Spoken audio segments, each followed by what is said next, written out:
All right. Welcome back to the GSMC Wrestling Laureate podcast, brought to you by the GSMC Sports Network. Just kind of reflect on what we talked about real quick. We had our WWE Monday Night Raw review. We also had our WWE NXT Great American Bash preview. We talked about the top 10 of professional wrestling. Now we're going to talk about the top 10 women. So, make sure you grab your favorite snack, grab your favorite drink, and get ready to be with me, your GSMC Wrestling Laureate podcast host, Eric Rodriguez. So don't know why I shifted into a southern accent there. Hope you guys enjoyed it. Hope I didn't offend anybody. I'm just kidding. So at number 10, debuting on the first I have a couple of honorable mentions. It's always so hard to pick these 10 superstars, to be honest. Feels like I always leave one or two off. For the men's, I know I left off Ethan Page. But fighting over Mensa, like I said, I don't really feel like that's a huge thing. Also, Oba Femi, a very impressive, NXT North American champion. A couple of notables, a couple of honorable mentions in terms of the women's division. We have Britt Baker, of course, Bailey, Nia Jax, Tiffany Stratton. Didn't really make it up to the curtain call. I don't know why. Sometimes I guess I feel a little bit too courteous at times. But I mean, I guess. So let's go ahead and dig on into this list. At number 10, I got Liv Morgan, the WWE World Women's Champion. I feel like after that promo calling Dominic Mysterio Rhea Ripley's little B, it just creates such a huge bridge between what Dominic Mysterio can do at SummerSlam and what he ultimately, has to do. I feel like I want to see Dominic Mysterio turn on Rhea Ripley. But if that happens, that means the Judgment Day will be no more. I still kind of feel like they need the Judgment Day on Monday Night Raw, especially until they figure out all this Drew McIntyre, CM Punk kind of BS and what's going on with Seth Rollins and with his injury and stuff like that. But if Dominic Mysterio sides with Liv Morgan and Liv Morgan becomes a new member of the Judgment Day, you see Rhea Ripley, jumped out. You see Damian Priest ultimately jumped out. So I don't know. It could, a coin toss. I really honestly don't know who's going to win a SummerSlam. That's the reason why we love professional wrestling, the unpredictability of it. But this is going to be huge for not just Liv Morgan. I feel like this is going to be huge for, Dominic Mysterio's future bookings in terms of professional wrestling. So, definitely I have Liv Morgan at number 10. At number 9, I have Red Velvet. Red Velvet recently became the Ring of Honor Women's World Television Champion, knocking off the always impressive Billy Starks. And one of them was going to do it. Either Queen Aminata was going to be the new champion. Obviously, that didn't really work out. But now you have Red Velvet. You have a new face. You have a new direction for Ring of Honor in terms of the women's television championship. Much like you're kind of seeing in terms of the Intercontinental Championship on the men's division on WWE. You kind of see this title being circulated more than the actual World Heavyweight Championship. So, I hope to see Red Velvet hold the title for a little bit. Would be interesting to see if, maybe her friend, Queen Aminata, comes after her next, or maybe the other member of MIT, not Billy Starks or Athena. So, definitely love Red Velvet becoming the new Ring of Honor World Television Champion. And at number 8, I got Sonia DeVille. Ever since Sonia DeVille made her in-ring return in WWE, she's kind of made it clear that she's going to put the women's locker room on blast. She's going to hold some sort of accountability. You see her attacking, Selena Vega, of course. See her attacking Lara Valkyria, Kaden Carter, Katana Chance, and then, Selena Vega.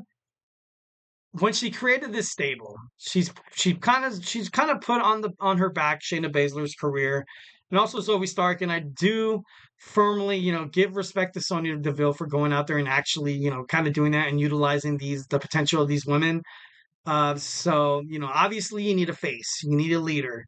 And Sonya Deville, she could definitely be that. She can definitely be a main event card, title holder. Definitely 1,010%. Would have been pretty crazy to see her win the Women's Money in the Bank.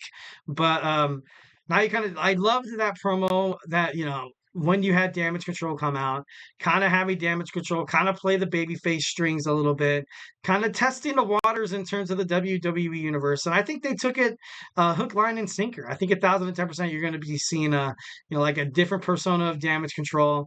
Obviously, once again, it's because Sonia Deville is that damn good at her job being a heel. That damn marvelous in terms of all right, we need a baby face. We need someone to look unbeatable. We need someone to look in the face of all the professional wrestling women backstage and just slap them in the face and say, hey, I'm better than you, and I know it. And that's what Sonya Deville has been doing throughout her, ever since she came back. So, gotta throw a little bit of flowers for Sonya Deville being on the power rankings at number 8. At number 7, I have Mariah May, the Glamour. I love Mariah May because I feel like she is the future of AEW. And you've seen it with the promos with Toni Storm. You've seen it with that hellacious fight. You've seen her inside the ring being more competitive. Obviously, winning the Owen Hart Cup tournament for the women's division. I think she's going to have a pretty special. She's going to have a special future. I believe 1,010%. Toni Storm has had a title for so damn long. Obviously, although Toni Storm is, impressive and she's on my list, but Mariah May would be one of the best suitors to hold the title. Obviously, they would just bring so much surprise and also just, a lot of love back to professional wrestling because, to be honest, I love seeing that stuff. When tag team members at the right time, when tag team members or stablemates turn on each other and it's like the best career move in the world. It could be magic. It could be magic. You know what I mean? Like where you saw with when Shawn Michaels came back in 2002 with Triple H. That was genius.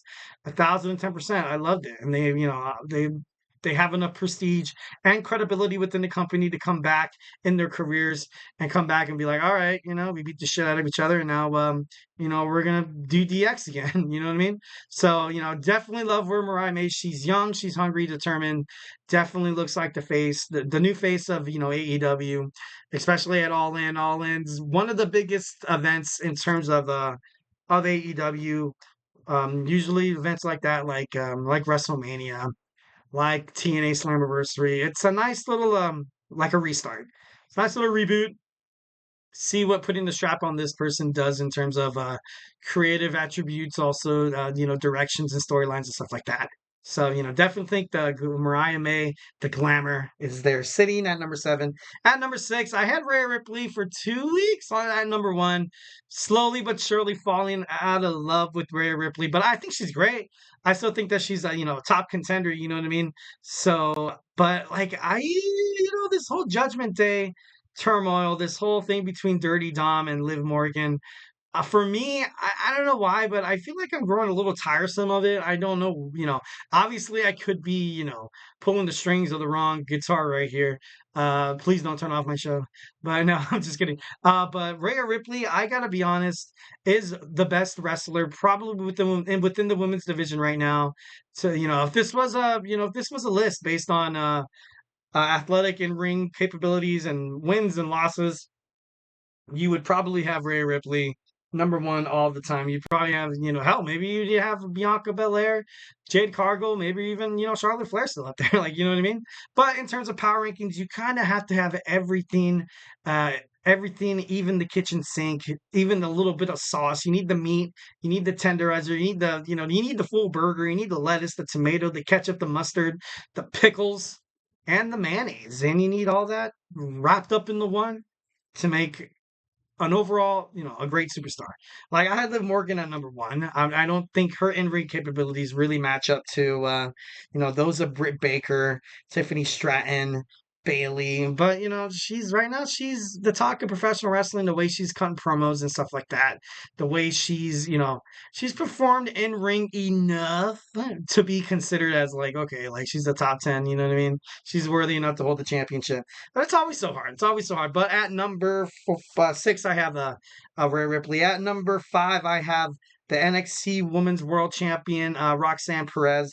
Definitely think she's going to be amazing. Definitely think that she has a lot of potential. Still has a lot. I don't think she's going to drop the title tonight against Thea Hale. But, she's obviously the future of NXT. She's the future of WWE. She's only 22 years old. absolutely bonkers. That's crazy. Even at her young career with, I think she has the same accolades as well. She's kind of going up to the same accolades as Charlotte Flair before she left the NXT. But at number 5, I have Pop Rocks, Roxanne Perez. At number 4, I have Mercedes Monet. Mercedes Monet is, to be honest, shocking the hell out of me. I love her as a heel. Absolutely despised her. I refuse to put her on the list as a baby face. It's because sometimes you just fit better somewhere else. And Mercedes Monet. Once when you kind of have that heel, you can bring back people like Britt Baker. You can also have Stephanie Vaquer challenge her, and people will be like, "Okay, whoever Stephanie Vaquer is, well, guess what? I'm gonna root for her because how much I despise this girl who has everything, who's worked for everything. You just kind of get this animosity and this jealousy. But that's what Mercedes Monet is so damn good at. She's good at making people envy her, which is an amazing trait to be honest. But she does it so damn well. Definitely love her as a heel more as instead of a baby face. When she came back, when she made her debut in AEW, I was like, okay, great. Like, oh, I loved wrestling my whole entire life.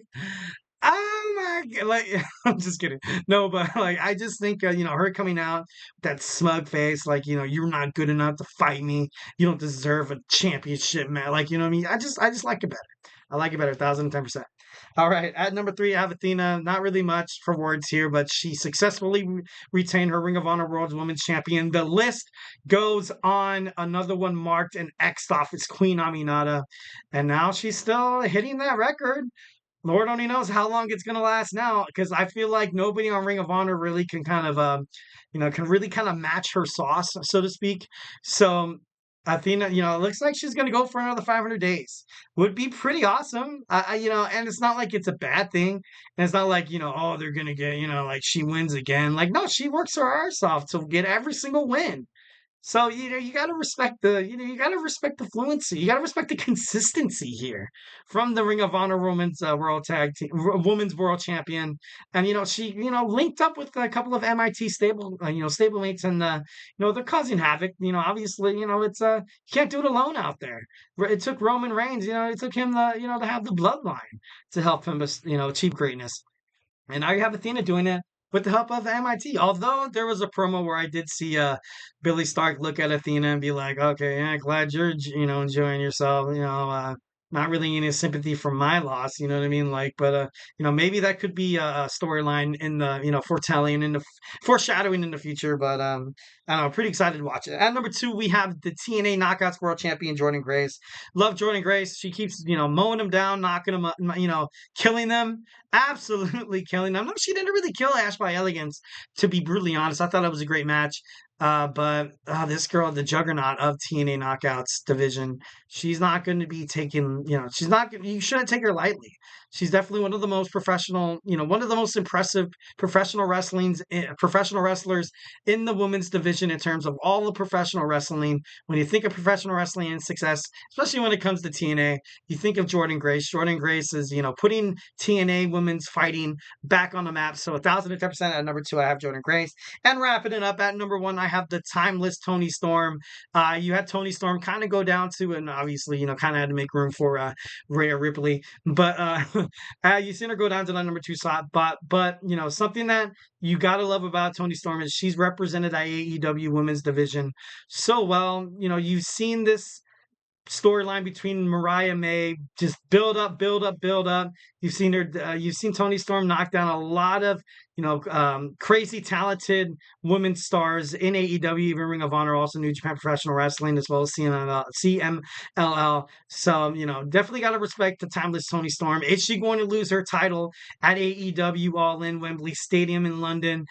Against her former protege, it's going to be a great match. It's going to be one of the best matches. Dave Meltzer might even give it like a 6.5 out of 5. 1,010%. It could live up to that potential. And, I can't wait to see it. Definitely will be ordering All In at Wembley Stadium.